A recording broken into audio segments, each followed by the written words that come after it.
Vamos lá para Camila Yunes, na Praça da República, porque algumas autoridades também, nessa manifestação da esquerda, discursaram, falaram com a imprensa. Eu gostaria de saber com a Camila, então, quais foram as informações que essas pessoas que participaram dessa mobilização nesse 7 de setembro falaram, inclusive com a presença do Luiz Marinho, né, Camila?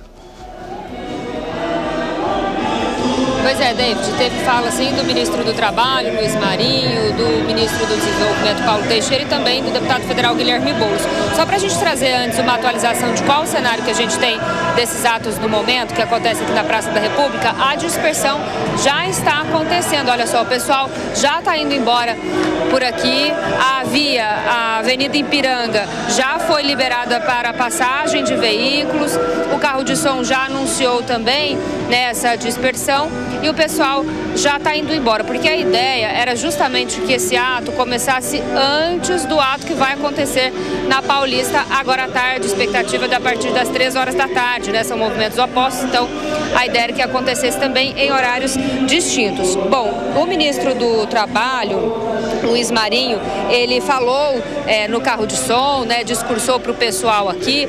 Nesse momento em que ele discursou, disse ainda que se Tarcísio de Freitas ele for competir no ano que vem, disputar o Palácio do Planalto com o presidente Luiz Inácio Lula da Silva, ele não tem chances de vencer essa disputa. E falou também a respeito da soberania do Brasil. Vamos ouvir o que ele disse. Apesar dos Estados Unidos, nós vamos continuar crescendo, gerando emprego de qualidade e sobrevivendo. É isso que precisa. Das instituições fortalecidas para fazer o seu papel. Alguém que pede anistia antes de ser condenado é a confissão do que aprontaram. Portanto, deixa o Supremo trabalhar. Pois é, a soberania do Brasil, que foi destaque aqui nessa manifestação que aconteceu na Praça da República, né? Os parlamentares, os manifestantes questionando bastante a atuação do presidente dos Estados Unidos, Donald Trump, com relação à imposição de tarifas, né? E toda essa questão envolvendo também o ex-presidente Jair Bolsonaro, né? Sobre condicionando, né, a retirada dessas taxas à anistia ao ex-presidente. Bom, o ministro Luiz Marinho também deu uma declaração com relação à anistia propriamente dita e diz que quem está pedindo a anistia sem ser condenado é porque está confessando algo. A gente também tem um trechinho dessa fala. Tão importante para a vida do país, momento de reafirmar a soberania do povo brasileiro, o Brasil é do brasileiro, portanto, demonstrar para o mundo que o nosso país vai continuar caminhando de cabeça erguida, defendendo as nossas instituições democráticas, a nossa soberania. Bom, por aqui, né, David, discursos muito fortes contra a aprovação da PEC da anistia. O próprio ministro Luiz Marinho diz que se essa PEC for aprovada, ele tem certeza que o presidente Lula vai vetar e que o próprio STF vai considerar inconstitucional. Já já também a gente traz outras atualizações com as falas de outras autoridades e de parlamentares e ministros que estiveram nesse ato aqui na Praça da República. Tá certo, Camila, muito obrigado pelas suas informações ao vivo. Ela que acompanhou, então, as atualizações em relação à mobilização da esquerda, falas fortes em relação ao Tarcísio Gomes de Freitas, que logo mais aqui na Avenida Paulista deve participar da mobilização. Por isso eu vou com a análise do Vilela sobre essa questão que o ministro do Trabalho falou, né? Sobre essa questão de que, olha, se pede anistia antes da condenação efetiva, é uma demonstração de que realmente eles tentaram esse golpe de Estado. Qual a sua avaliação, Vilela?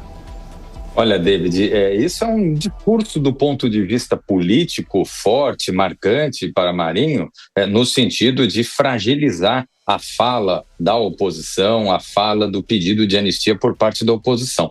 Porque, de fato, em termos práticos, em termos reais, acaba não procedendo à medida que a própria oposição, ela no seu discurso, na sua fala, ela coloca já ser talvez favas contadas, o resultado do julgamento que haverá de ser feito ou que está sendo feito, estamos em andamento no Supremo Tribunal Federal. Mais ou menos uma situação semelhante nós já vimos no campo que hoje é governista, quando o ex-presidente, à época, e atual presidente Lula, era réu na Lava Jato, em ação penal envolvendo a Lava Jato, onde também, muitas vezes, já se colocava como certo de que o então juiz Sérgio Moro daria a condenação ao presidente Lula, ao ex-presidente Lula à época. Então, é algo que realmente, do ponto de vista fático, do ponto de vista concreto, não se sustenta esse tipo de argumento trazido por Luiz Marinho.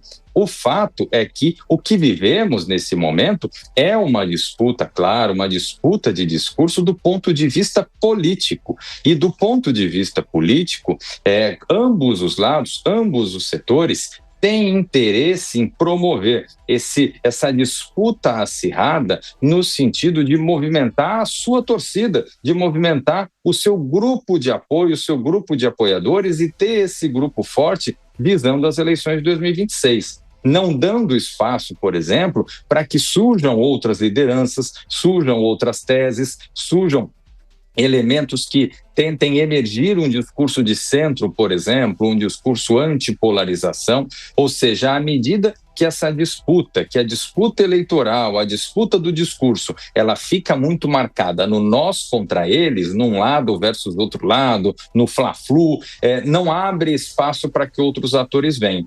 E, nesse sentido, o discurso do campo bolsonarista, do campo da direita, do campo conservador, ele vai realmente encontrando no mote da anistia o elemento que acaba agregando, que acaba congregando esse segmento, seja aquele segmento bolsonarista mais raiz, seja um segmento que pelo menos discorda ali do apenamento que foi dado a uma série de manifestantes do 8 de janeiro, e por outro lado, dentro do campo governista, nós temos um discurso anti-anistia, anti-Bolsonaro, que busca colocar talvez ali no mesmo balaio não apenas aquele bolsonarismo raiz mais marcado, mas também aqueles setores ao centro que de alguma forma tentam obter posicionamentos ali mais ao centro-direita, pegar de alguma forma o apoio, a simpatia desse grupo conservador. Então os dois lados marcam claramente o seu posicionamento e já vão pintando o rosto realmente para a guerra,